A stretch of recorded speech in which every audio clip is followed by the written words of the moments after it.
હું એવું સમય સાથે સમજી છું, બહુ યંગ છોકરાઓ સાથે ડીલ કરું છું, યુનિવર્સિટીમાં ભણાવું છું, તો મને એક વાત એવી સમજાય છે કે યુથ છે ને, એમને પ્રશ્નો બહુ છે, ક્વેશ્ચન્સ છે. They have whys, so many whys. Why are we doing this? Why are we not doing this? What is it about? Why, what and who? આ ત્રણ સવાલો એ લોકોની જિંદગીમાં બહુ મહત્વના છે. અને આ હુના જવાબ આપણે નથી આપી શકતા, કારણ કે આપણે માત્ર એટલું જ કહીએ છીએ કે શાસ્ત્રમાં લખ્યું છે, આમ કરાય, આમ ન કરાય, આમ ખવાય, આમ ન ખવાય, સાંજે સૂર્ય ડૂબે એ પહેલાં જમી લેવાનું, કારણ કે ધર્મમાં કહ્યું છે, ચોવિયાર છે. પણ ધર્મની સાથે કેટલું મોટું આયુર્વેદ જોડાયેલું છે કે જે જૈનત્વને શીખવે છે. સૌથી આધુનિક અને સૌથી વૈજ્ઞાનિક જો કોઈ ધર્મ હોય તો એ જૈન છે, કારણ કે એની સાથે મેડિસિન જોડાયેલું છે. આ મેડિસિન આપણે એમને નથી શીખવતા.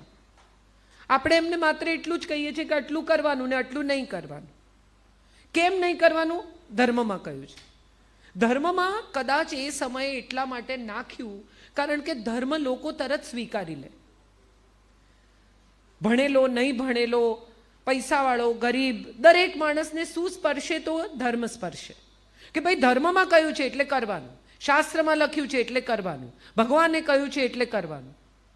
પણ આપણે કોઈ દિવસ, હું તમને કહું, બધાને, દરેક માણસને એવો ભય છે કે શનિ નડે છે એટલે હનુમાન ચાલીસા બધાને મોડે છે. પણ કૃષ્ણ કોઈને નડતો નથી એટલે કોઈ ગીતા વાંચતું નથી. શનિ નડે બધા વાંચે હનુમાન ચાલીસા રોજ સવારે. અને તમે વિચારો કે this is what I believe. Maybe there are people who believe different. I am not here to condemn anybody nor to criticize anybody. But I am really asking you કે ખરેખર આટલે દૂર રહેલો ગ્રહ જેને તમે જોઈ પણ નથી શકતા નરી આંખે, એ તમને નડવા માટે તમને ફોકસ કરશે કે આજે હવે હું આમ ને નડીશ. રાશિ ભવિષ્ય કેટલા બધા લોકો સવારે વાંચે છે, વાંચો છો ને? આજે આમ છે, નય ક છ ગ પઠણ, મારું શું થશે, મારો દિવસ કેવો જશે. મારે તમને બધાને પૂછવું છે કે જો રામ વાંચે દશેરાના દિવસે તો શું લખ્યું હોય? શું લખ્યું હોય? વિજય થશે. અને રાવણ વાંચે તો રાશિ તો એક છે, રત.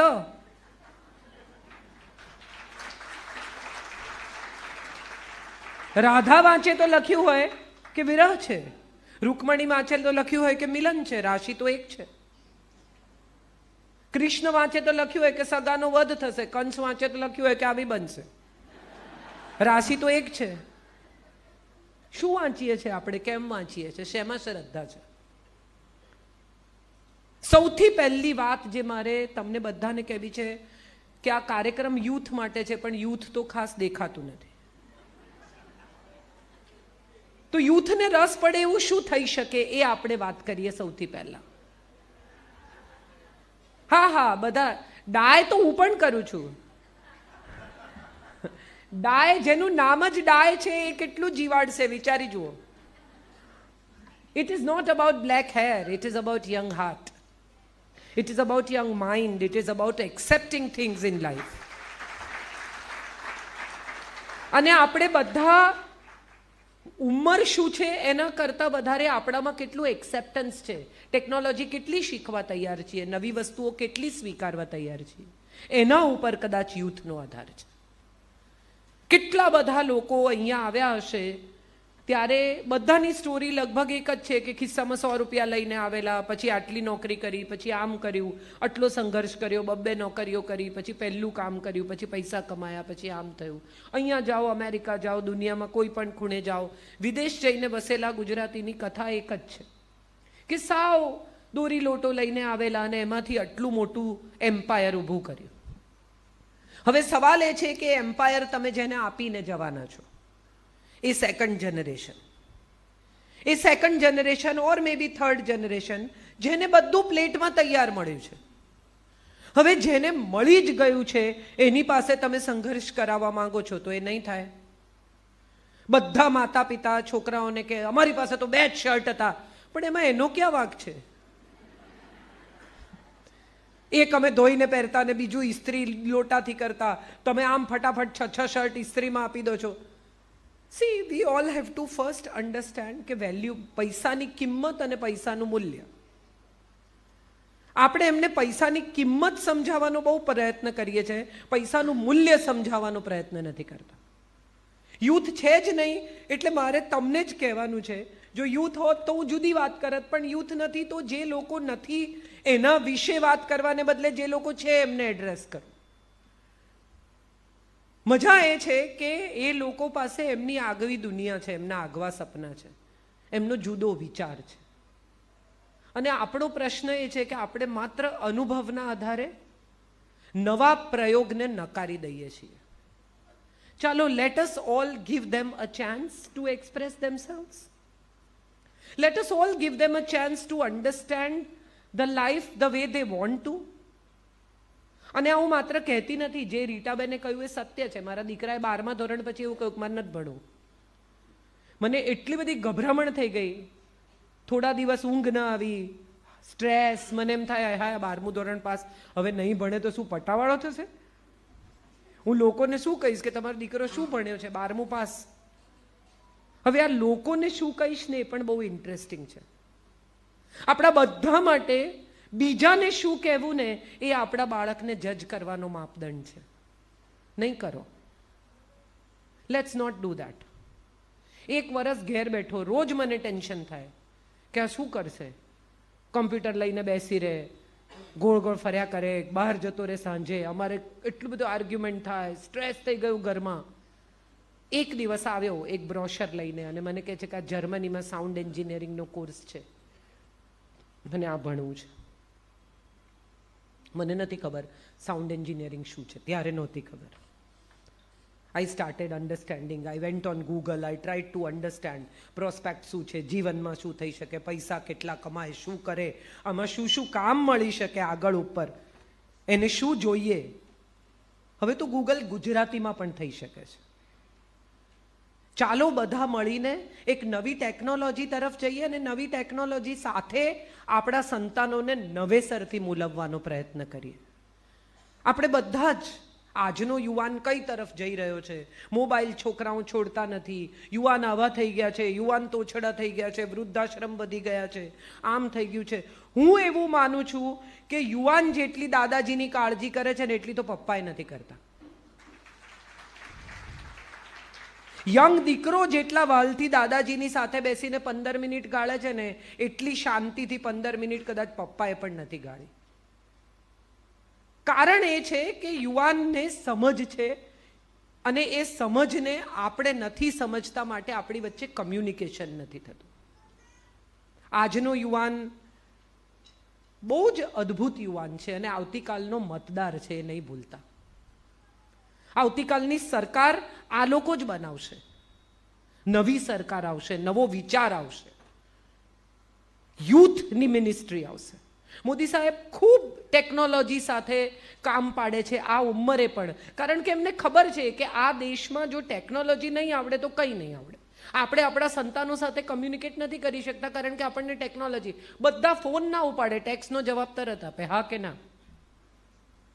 દરેક મા બાપની ફરિયાદ હશે કે અમે ફોન કરીએ છીએ ઉપાડતા નથી, ટેક્સ કરો તરત જવાબ આપશે.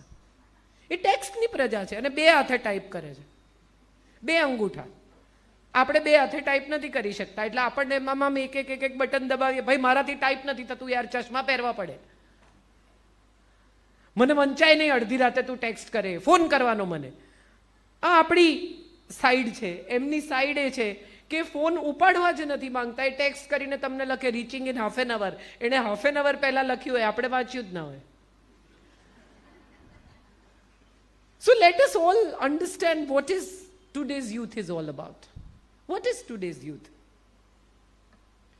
એ અહીંયા આવવા માટે પણ એવું નક્કી કરે કે હું યાર બહુ ગરમી છે, હું શોર્ટ્સ પહેરીને આવીશ, બરમુડા પહેરીને આવીશ. એટલે આપણે સૌથી પહેલું શું રિએક્ટ કરીએ? ના, ત્યાં એવું બધું પહેરીને નહીં આવવાનું. લોકો જુએ તો શું કે? અહીંથી શરૂ થાય પહેલો ઘર્ષણ. એ શું પહેરે છે એના કરતાં એ તમારી સાથે આવે છે આનંદથી, એ વાતનું મૂલ્ય વધારે છે કે ઓછું છે? જબ્બો લેંગો પહેરીને આવે એવો તમારો આગ્રહ છે, આ તમારું માઇન્ડસેટ છે, એનું નથી. એ જે પહેરે છે એ પહેરે છે, પણ એ પહેરીને તમારી સાથે આવે છે અને આખો કાર્યક્રમ બોર થાય તો પણ તમારી સાથે બેસે છે. લેટ અસ ગીવ હિમ ફૂલ માર્ક્સ. આપણો પ્રોબ્લેમ શું છે? તો કે હું કહું એ પહેર, હું કહું એ ખા, હું કહું એમ કર, હું કહું એ રીતે જીવ. આવી રીતે કરાય જ નહીં, આમ જ કરાય. સમય બદલાયો છે. મારી મમ્મી મિક્સર વાપરતી, મારા દાદી પથ્થર પર ચટણી કૂટતા, અને મારી વહુ કદાચ આવશે તૈયાર ચટણીનું પેકેટ લાવીને આમ કાપીને આમ કરીને બહાર કાઢીને પાણીમાં નાખી દેશે. Times have changed and let us all respect that change. Let us all look at those changes in life. એક જમાનો હતો કે અમુક રંગો અમુક ઉંમરે ન પહેરાય, આમ ન કરાય, આમ જ કરાય. તમે જુઓ હવે બધા કપડાં પહેરે છે, બધા બધું જ ખાય છે, બધા બધી જ રીતે જીવે છે, અને આપણે કોઈ જ વિચાર એવો કરવો પડતો નથી કે અરે આવા કપડાં પહેરીને જઈશ તો લોકો શું કહે છે. કારણ કે લોકો પોતે પણ બધા જ રંગો પહેરતા થયા છે. યુથ ઉપર પ્રેશર છે પિયર ગ્રુપનું. એ પહેલાં આપણે સમજવું પડે કે એમના જે મિત્રો છે, એમનું જે સર્કલ છે, એમની આસપાસ જે લોકો છે, એ લોકો અને આપણે એને જે રીતે ઉછેરીએ છીએ એમાં ફેર છે. કદાચ આપણા ઘરની અંદર આપણે એવો આગ્રહ રાખીએ છીએ કે આપણી સંસ્કૃતિ, આપણા રૂટ્સ, આપણું ભોજન, આપણી ભાષા, એ બહાર નીકળે છે ત્યારે એક આખી જુદી દુનિયા એની સામે ઊભી છે. ત્યાં હિન્દી બોલાય છે અથવા અંગ્રેજી બોલાય છે, ત્યાંથી શરૂ થાય છે. એના મિત્રો એને એવું કહે છે કે મમ્માઝ બોય. સિગરેટ નથી પીતો? અરે એ તો મમ્મીનો દીકરો છે, ગુડ બોય. બિયર નથી કે આખ્યો કોઈ દિવસ? અરે ગુડ બોય. હવે આ જે પ્રેશર છે એમાં એને લાગે છે કે જો હું આ લોકો સાથે ભળવા માંગુ, એક ફોમો ફિલિંગ છે, ફિયર ઓફ મિસિંગ આઉટ. હું જો આ લોકોની સાથે નહીં ભળું તો હું આ લોકોનો ભાગ નહીં બનું. જો આ લોકોનો ભાગ નહીં બનું તો એકલો રહી જઈશ, એકલી રહી જઈશ. સો ક્લોધિંગથી માંડીને, ફૂડ હેબિટ્સથી માંડીને, લાઈફસ્ટાઈલ સુધી એ બીજા લોકોને અડોપ્ટ કરે છે. અહીંયા આપણે એને આત્મવિશ્વાસ આપવાનો છે કે તું જે છે તે જ છે, તારે કંઈ જ બદલવાની જરૂર નથી તારી જાતમાં. હું છેલ્લા 12 વર્ષથી કાંદા લસણ નથી ખાતી. હું દુનિયામાં જ્યાં જાઉં ત્યાં મને ખાવાનું મળી જ રહે છે. હું ક્યાંય ભૂખી નથી રહી, મને કોઈ તકલીફ નથી પડી. એનો અર્થ એમ થયો કે આમ તમે વિદેશ જાઓ તો નોનવેજ ખાવું જ, એવું કંઈ છે નહીં. આમ કરો તો આમ કરવું જ પડે, આવા કોઈ નિયમો ક્યાંય લાગુ પડતા જ નથી. પણ આપણે એક આવી માનસિકતામાંથી પસાર થઈએ છીએ કે આમ કરો તો આમ કરવું જ પડે. આ પડે છે ને એ પિયર ગ્રુપ છે, બહારનું પ્રેશર છે. સો વિધિન આ બાળકોને આપણે એટલા સ્ટ્રોંગ બનાવીએ કે હું નથી, આઈ ડોન્ટ ડ્રિંક. હું તમારી સાથે બેસીશ ને 2 કલાક, હું ગપ્પા મારીશ, હું તમારી સાથે પાર્ટી પણ એન્જોય કરીશ, હું ડિસ્કો પણ આવીશ, હું ડ્રાઈવ પર પણ આવીશ, બસ I don't drink. And there are people who live like that and there are people. હવે તો વધુ ને વધુ આપણે જે પશ્ચિમનું અનુકરણ કરીએ છીએ એ પશ્ચિમમાં વધુ ને વધુ લોકો વેગન થતા જાય છે. સો જે વેસ્ટને આપણે ઇમિટેટ કરીએ છીએ અથવા જે વેસ્ટનું આપણે એમ માનીએ છીએ કે વેસ્ટમાં આમ છે, વેસ્ટમાં તેમ છે, એકચ્યુઅલી વેસ્ટ જ આપણને અનુકરણ કરે છે. મારે બધાને ખરેખર કહેવું છે કે વેસ્ટમાં જો તમે ખરેખર જઈને વસો તો તમને સમજાય કે એ લોકો આપણા ધર્મને કેટલો આદર આપે છે. They all respect our religions, they respect our gods, they respect our thought process. હાર્વર્ડમાં ગીતા ભણાવવામાં આવે છે, જૈન યુનિવર્સિટી છે, અને ત્યાં પીએચડીની ડિગ્રી લઈ શકાય છે જૈનિઝમમાં. ત્યાં સુધી તમે ભણી શકો છો. સો એનો અર્થ એમ થયો કે આપણો જ્ઞાન વારસો તો બહુ મોટો છે. જો પીએચડી મળી શકતી હોય કોઈ ધર્મમાં તો એનો અર્થ એમ થયો કે કેટલું બધું જાણવાનું, કેટલું બધું ભણવાનું, કેટલું બધું જ્ઞાન હશે. બાળકને આપણે કહીએ પ્રતિક્રમણ કરવાનું, ચલ સામાયિક કર દરરોજ. સામાયિક શું છે એનો પહેલો સવાલ છે, અને કેમ કરવાનું એનો બીજો સવાલ છે. આ બંને સવાલના જવાબ એ છે કે શું છે, ફોકસ છે. 48 મિનિટ સુધી વિચાર વિહીન જગતના જીવોને નિર્ભય આપીને એક જગ્યાએ બેસી શકે છે, ફોન વગર, ટીવી વગર, રેડિયો વગર, તો તારી પાસે એક જબરજસ્ત શક્તિ આવશે ફોકસ કરવાની. સામાયિક એટલા માટે છે કે તમે વિચાર કર્યા વગર માત્ર એક વસ્તુમાં, એક વિચારમાં, એક ચૈતન્યમાં ફોકસ કરો, તમારા વિધિન ફોકસ કરો. બહારની દુનિયાથી કપાઈને અંદર જુઓ.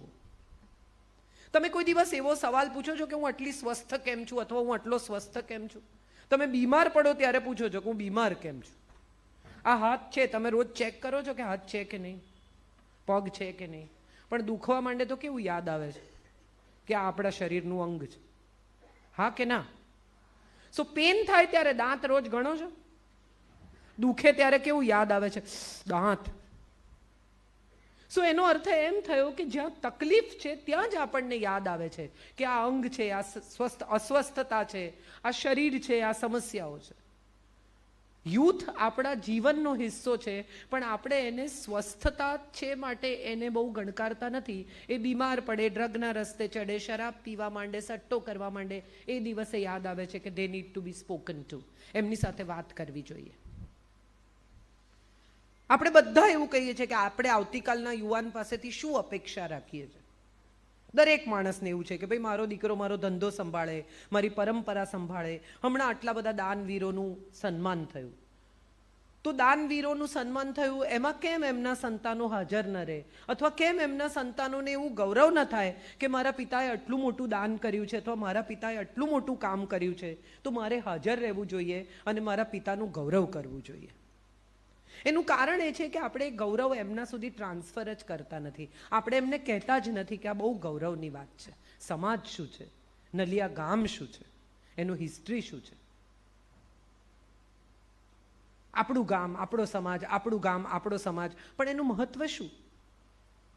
કદી બેસીને નિરાંતે નરસિંહ બાપાની કથા એમને કીધી હોય કે શું લઈને ગયેલા, એમણે શું કર્યું મુંબઈમાં, એવું કયું એક્સપાન્શન કર્યું, એવું કચ્છીઓ માટે કઈ જગ્યા બનાવી. આજે નાનજી કાલિદાસની વાત તમે જઈને પોરબંદર ઉભા રહો તો તમને ખબર પડે કે આ ગુરુકુળ એમણે કર્યું, એમણે આ કામ કર્યું, કઈ ઉંમરે ગયેલા, આફ્રિકા ગયા, આફ્રિકામાં એમના સ્મારકો છે અને એમણે ઊભી કરેલી જગ્યાઓ છે. નાનજી કાલિદાસ એટલે જુહી ચાવલાના વડ સસરા. એમની ત્યાં સ્મારક છે ઈસ્ટ આફ્રિકામાં, કારણ કે પહેલી વાર ત્યાં ઉતર્યા લધાબા દામજી ઠક્કર, જે પહેલી વાર વાંડ લઈને અહીંથી ગયા અને જેમણે પહેલી વાર ઈસ્ટ આફ્રિકાના કિનારા પર હિન્દુસ્તાની તરીકે પગ મૂક્યો. તો આપણે સ્મારક બનાવીએ બરાબર છે, પણ સ્મારકમાં એક નાની, આ જે તમે બનાવ્યું છે ને એમાં એક નાની ફિલ્મ બનાવજો 15-20 મિનિટની, જે ત્યાં આવનારા લોકોએ જોવાની. આપણે ફ્રોઈડના ઘરમાં જઈએ કે આપણે શેક્સપિયરના ઘરમાં જઈએ કે આપણે કોઈ બીજા મોટા માણસના ઘરમાં વેસ્ટમાં જઈએ ને, તો એની નાની નાની વસ્તુઓ સાચવી છે. એ કેવી રીતે બેસતા હતા, ક્યાં લખતા હતા, શું કરતા હતા, એના જીવનમાં શું હતું. આપણી પાસે આવો કોઈ દસ્તાવેજ જ નથી. આપણા કોઈ લેખકનો, કોઈ વડીલનો, કોઈ મોટા માણસનો આપણી પાસે આવો કોઈ દસ્તાવેજ નથી. આપણે ખાલી એટલું કહીએ છીએ કે મહાન હતા, બસ. કેમ મહાન હતા? આજે આટલા કચ્છીઓ નલિયા ગામના અહીંયા સેટલ થયા છે, 900 લોકો અહીંયા આવ્યા છે. એ 900 લોકો એમને કેમ આટલું માને છે, એ કથા અહીંયા દેખાડવામાં આવી જોઈએ. એનું પણ એક પ્રેઝન્ટેશન થવું જોઈએ. તો હું માનું છું કે યુથને સમજાય કે આપણે કોણ છીએ, ક્યાંથી આવ્યા. આપણે આર્યોની કથા કહીએ છીએ.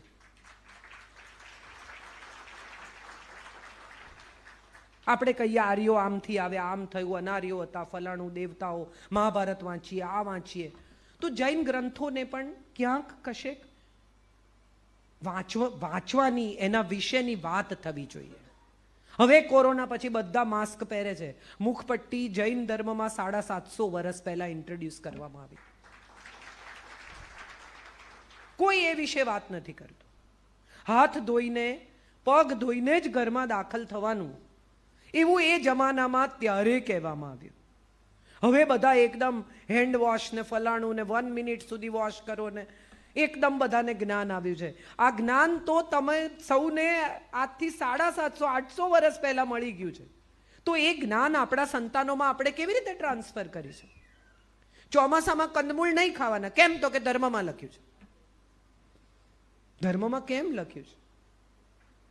ચાલો કહીએ આપણા બાળકોને. લીલોતરી કેમ નહીં ખાવાની? મહિનામાં 2 દિવસ શું કામ અમુક પ્રકારનું ભોજન કરવાનું? કેમ સાંજ પહેલા જમી લેવાનું? કેમ પ્રતિક્રમણ કરવાનું? કેમ મિચ્છામી દુક્કડમ કહેવાનું?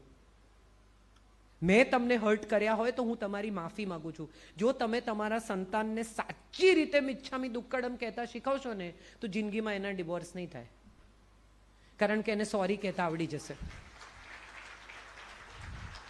એકવાર સોરી કહેતા આવડી જશે તો જિંદગીમાં કોઈ દિવસ એને ક્યાંય પ્રશ્ન જ નહીં થાય, કારણ કે દિલ ખોલીને સોરી કહી શકશે કે ભાઈ મારી ભૂલ થઈ ગઈ, આઈ એમ સોરી.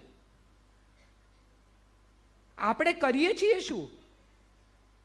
મા બાપ બાળક સાથે રમે ને કે વેરી ગુડ, તું ફર્સ્ટ થઈ ગયો, તું ફર્સ્ટ થઈ ગયો, તું ફર્સ્ટ થઈ ગયો.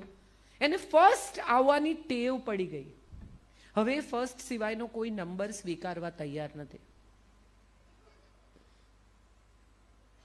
એને ટોટલ ઘરનું અટેન્શન લેવાની ટેવ પડી ગઈ. હવે એને કોઈ અટેન્શન નહીં આપે તો એને સ્વીકાર્ય નથી. ઘરમાં મહેમાન આવે અને નાનકડું બાળક હોય, અંકલને પોએટ્રી સંભળાવો. હવે અંકલને સાંભળવી છે કે નહીં એવું તો પૂછો.